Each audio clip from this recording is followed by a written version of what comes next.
Even on the best ones, I will fight for you. Even in the heartbreak, even when we win, I'll be loving you. Over and over again, you'll be mine. Over and over again, I'll choose you every time.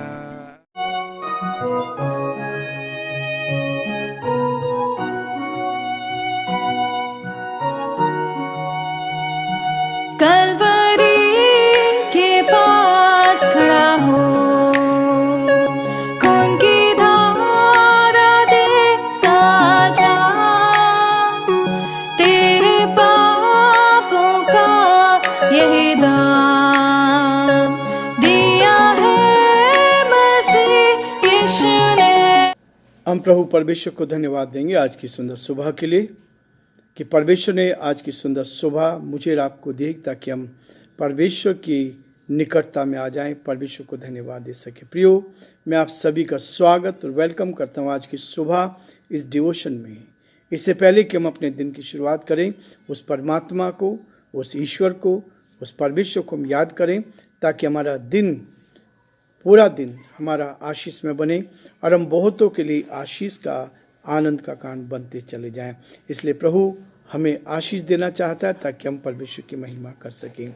मैं आप सभी को दिल की गहराई से धन्यवाद देता हूं living Christian movement fellowship ministry Jaipur की ओर से कि आप बराबर हमारे साथ जुड़े हैं और बराबर इस यूट्यूब चैनल को देख रहे हैं, सुन रहे हैं, सब्सक्राइब कर रहे हैं और दूसरों को शेयर भी कर रहे हैं।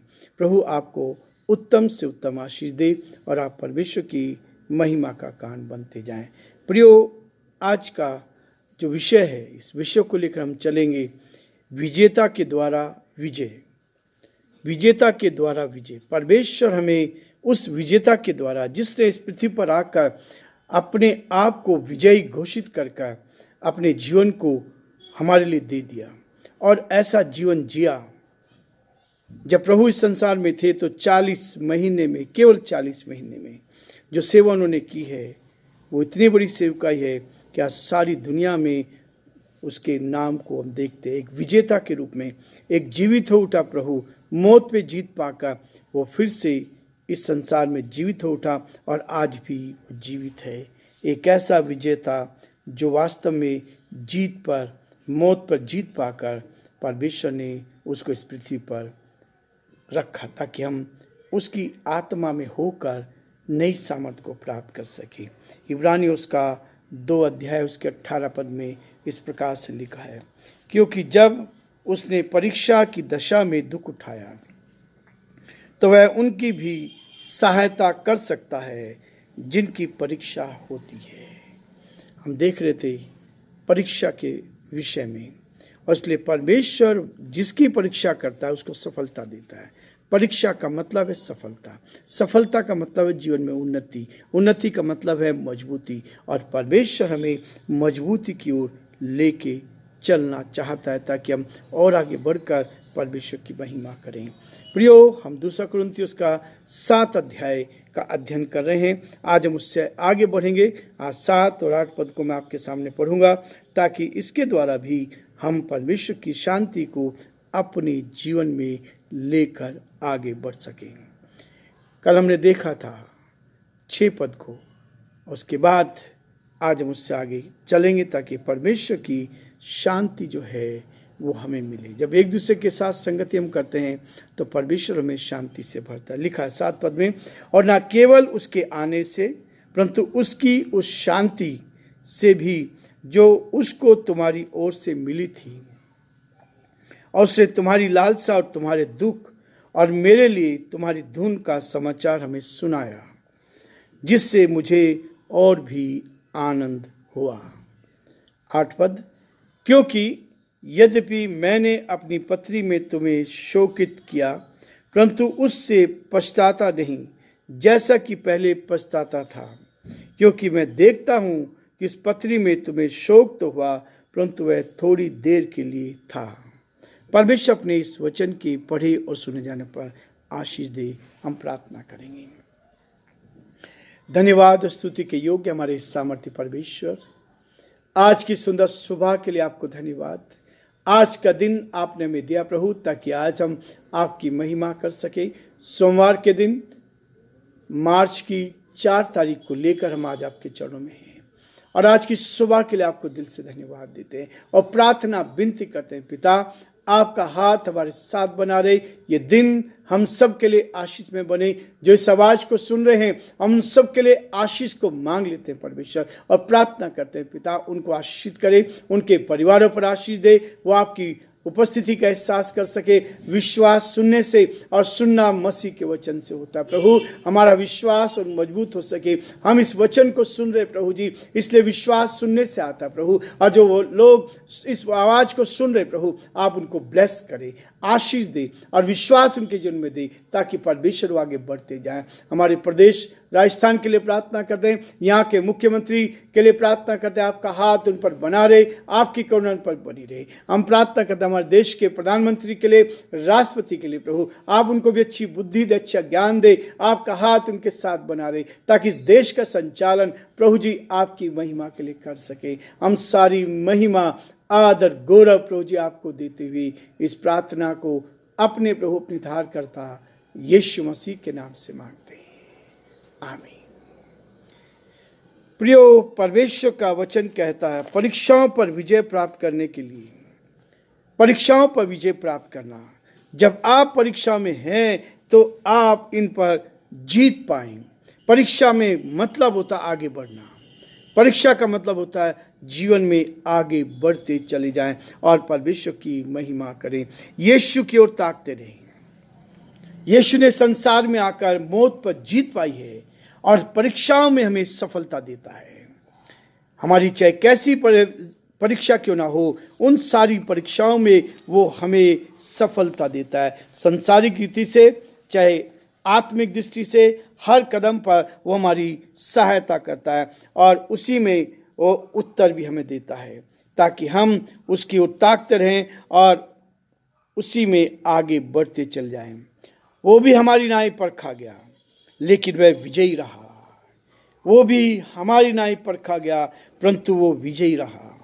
इब्रानी उसके 4 अध्याय उसके 15 पद में हम इस बात को पढ़ते हैं। बाइबल इस बात को बहुत स्पष्ट करती जाती है, वह उन सब की सहायता करता है, उन सब की सहायता करता है जो उसके साथ परीक्षा में आते हैं। जिनकी परीक्षा होती है वो उन सब की सहायता और मदद करता है। प्रियो, वचन बहुत ही पावरफुल है, वचन बहुत ही शक्तिशाली है। ये वचन है जो हमें आगे बढ़ाने में मदद करता है। इसलिए इब्रानियों का लेखक उसका 2 अध्याय 18 पद में वो कहता है कि जिनकी परीक्षा होती है उनकी वो सहायता करता है। यदि आपकी परीक्षा है, आप परीक्षा दे रहे हैं, चाहे कैसी परीक्षा हो, वो आपको सफलता देने के लिए तैयार रहता है, ताकि आप आगे बढ़ते जाएं और परमेश्वर की महिमा करते जाएं।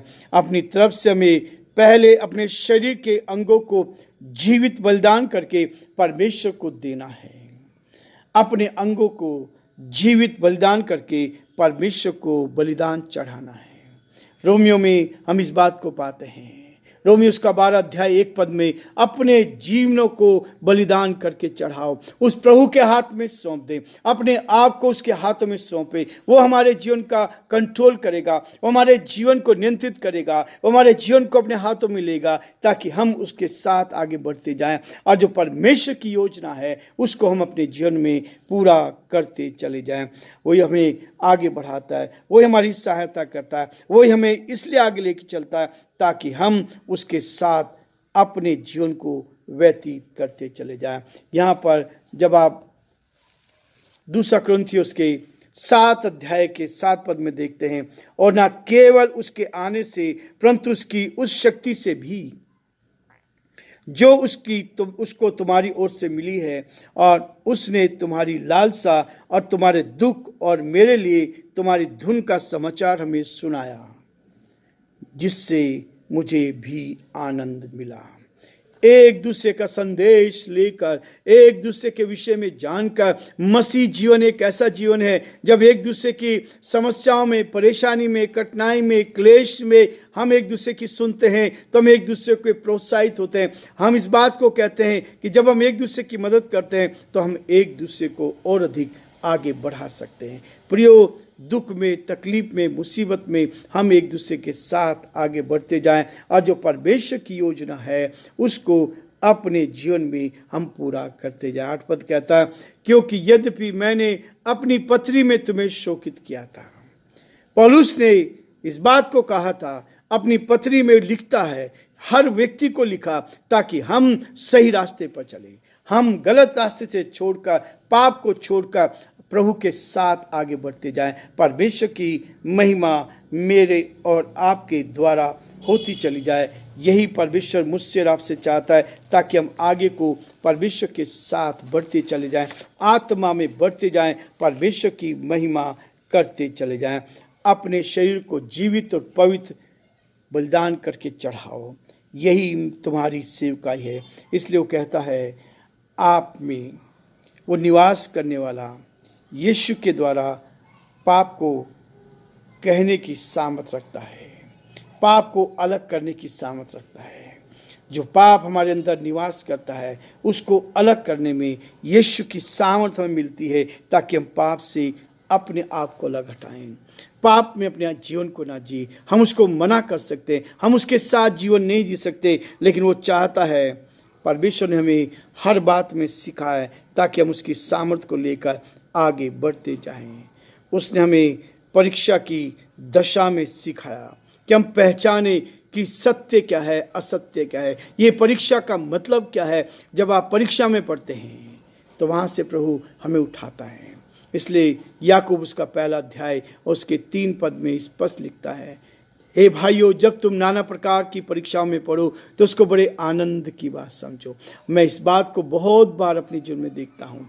जब समस्या आती है, जब परीक्षा आती है, परेशानी आती, तो ये मेरे लिए आनंद और खुशी की बात होती, ताकि हम उसके साथ आनंदित जीवन जी सके और हम अपने जीवन को और मजबूत कर सके, ताकि बहुतों के लिए हम आशीष का, आनंद का कारण बन सके। क्योंकि वो इस बात को कहता है कि मेरा और आपका जीवन बहुत ही महत्वपूर्ण है उस परमेश्वर की नज़रों में। वो चाहता है कि हम उसके साथ जीवन जिए, हम उसके साथ आगे बढ़ें, हम उसकी महिमा कान बनते जाएं और जो परमेश्वर की योजना है उसको अपने जीवन में हम पूरा करते चले जाएं। इसलिए परमेश्वर का वचन कहता है कि हम परमेश्वर में आगे बढ़कर परमेश्वर की महिमा हर कदम पर करते जाएं। परमेश्वर के वचनों से अपने हृदय को भर लें, परमेश्वर के वचनों से अपने हृदय को भर लें। और यदि परमेश्वर का वचन हमारे हृदय में है तो बुराई से हम बचते जाएंगे, शैतान की चालों से बचते जाएंगे। प्रभु आप सबको बहुत आशीष दे और परमेश्वर का हाथ आप पर और आपके पूरे परिवार पर है। ये हमारी दुआ है, ये हमारी प्रार्थना है। प्रभु आप सबको आशीष दे और परमेश्वर का हाथ आपके साथ बना रहे।